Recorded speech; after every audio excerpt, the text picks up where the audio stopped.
round of applause because this has been a fabulous event, and I'm so glad.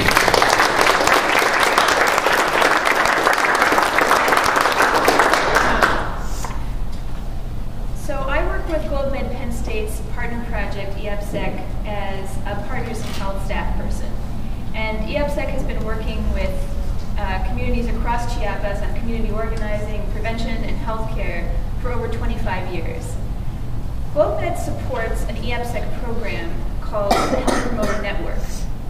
This support makes it possible to do something that is quite simple, but also quite radical. It brings together poor people from around Chiapas who are struggling for social justice to learn from one another, build leadership, and provide mutual support. Their motto, seeking lives of dignity. From northern Chiapas come Tzotzil-speaking sheep herders, from the south come coffee farmers, and from the east come city dwellers. Coming together is not easy for them. They pile into the back of pickup trucks, they make bumpy journeys on dirt roads for up to 12 hours.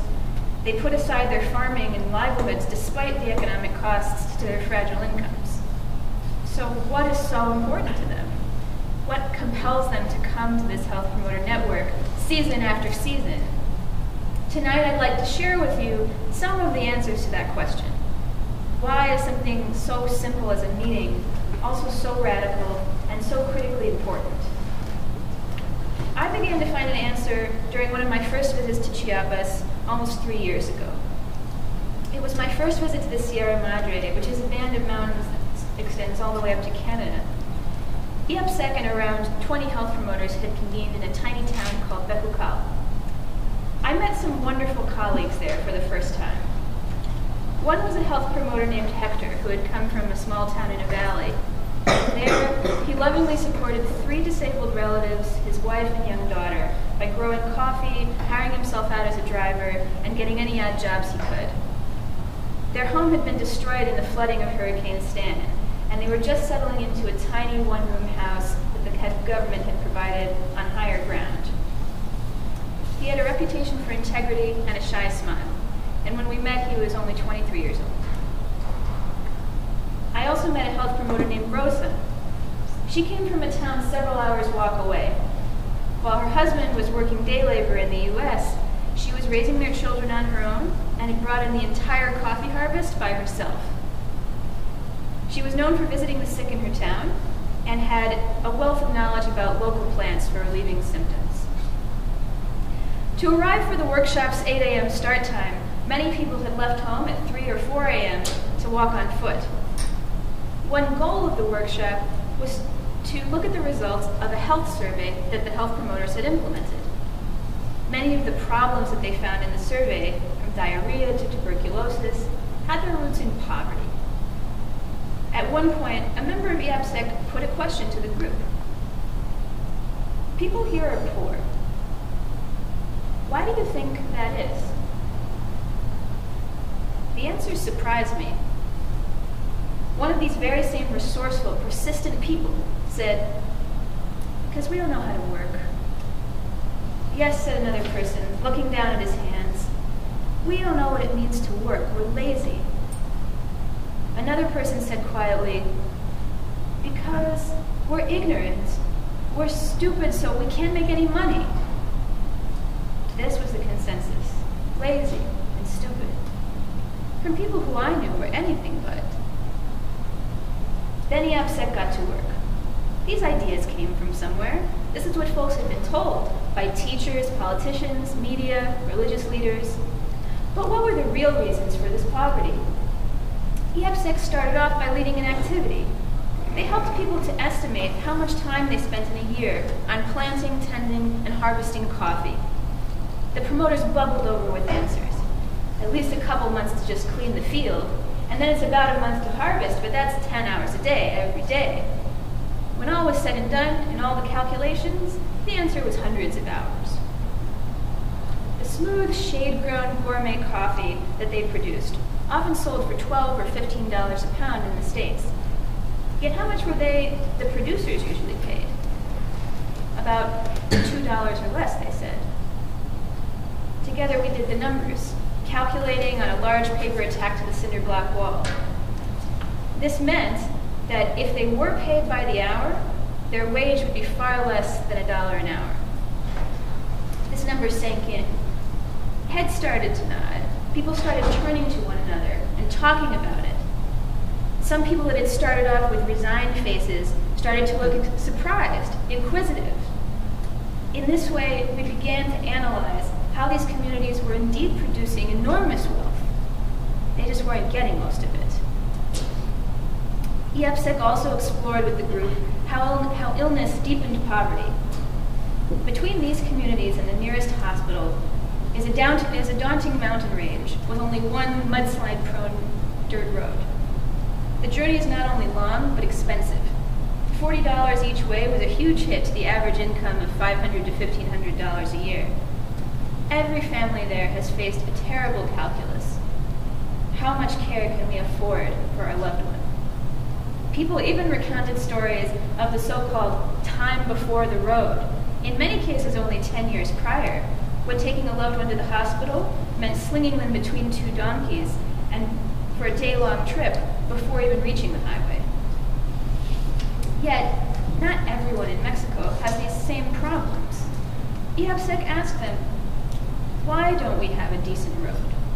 More so, why weren't there more reliable quality clinics already in the area? By the end of the workshop, the promoters had begun to brainstorm how better to make their community's voices heard over time, and how to successfully demand the basic services that are their rights as citizens. These types of transformative aha moments are the heart of EAPSEC's work. The team seeks to tap into each person's intelligence and experience to develop critical thinking. For me, critical thinking means asking questions, examining the assumptions and narratives that are taken for granted, and coming to one's own conclusions. This skill, as much as any intervention, is crucial for lasting change. In order to get a fairer share of coffee prices, you must first understand the injustice and start to question its mechanisms. In order to work for better government services, you must first know your rights and learn ways that together you can have the power to enact them. Critical thinking helps people understand the forces shaping their lives, defend their rights, and seek long-lasting solutions. Beliefs such as the poor deserve their poverty exist because they serve the powerful. Without critical thinking, it's all too easy for real change to wither under the weight of the status quo. Critical thinking is central to another focus of EAPSEC's work, helping marginalized people have a voice in development.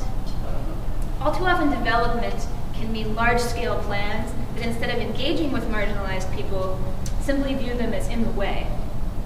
In western Chiapas, EAPSEC works with a group of health promoters who live in a fertile valley where many generations have preceded them. Soon, all their communities may be underwater. A dam is proposed that will generate more electricity, but it will also reduce the state's arable land, damage ecosystems, and displace thousands of people. There's no proposal to flood a valley where the wealthy live, but because these villages are poor, they were not consulted. They're considered dispensable. EAPSEC has been instrumental in helping local people to find ways to have their voices heard. In seeking to end or alter the dam project, they're rejecting their role as in the way and working for an alternate future in which they're included. The Health Promoter Network brings together people from these and other diverse backgrounds. Though they speak different languages, though some come from the jungle and others from the mountains, they find that they share the same types of challenges. For example, the health promoters decided that they wished to avoid the ill effects of pesticides on their health and on the environment. So in their following workshop, health promoters who were experienced in organic composting and alternative methods of catching pests taught the others what to do. This idea that poor people know something worth teaching is radical.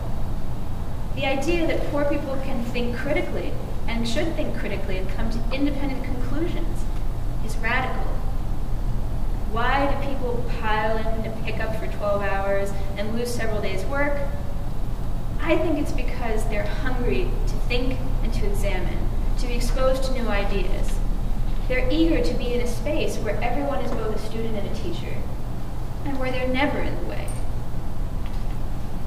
A hunger for critical thinking, and openness to learning from everyone are also hallmarks of GlobeMed.